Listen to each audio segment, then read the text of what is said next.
Last Train Home documentary, I'm just looking at it and being reminded of some things. Um, in this mass migration on the Chinese New Year, 130 million people work in China, and they work very hard. They work so loyally to that shithole company as if they're working for their own grandparents. Now they're talking about going home, but it's so inefficient, the trains in China. That's where their daughter and their mother lives, in this beautiful farm, and they would rather live in the shithole city. And the poor little kid decides on going there just to make a few dollars.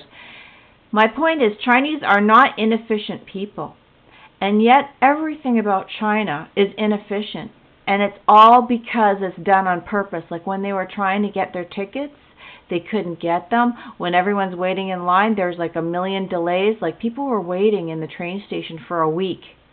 Okay, now I'm going to tell you, 10,000 years of Chinese civilization, they are absolutely efficient people.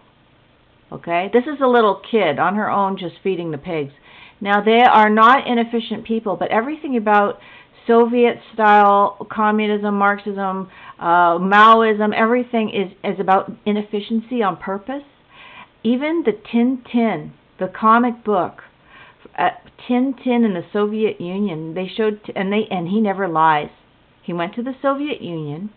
The British communists were having a tour, and they were purposely throwing in stuff to make it look like there was smoke, to see that there was productivity. And also, they purposely make trains go slow.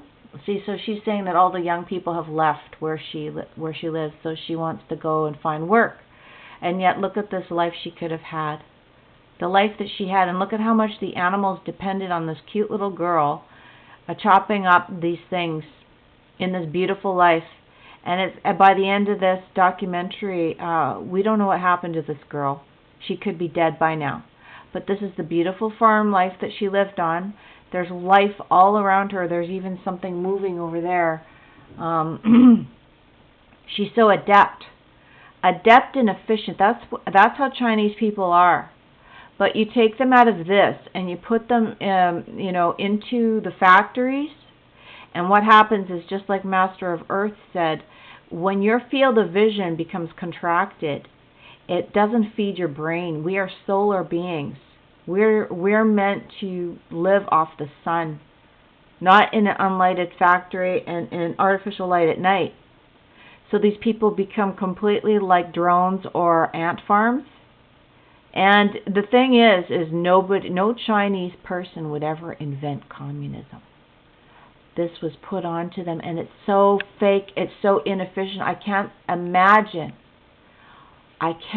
imagine. But see, the British communists or whoever's in charge of it are terrified of the Chinese waking up.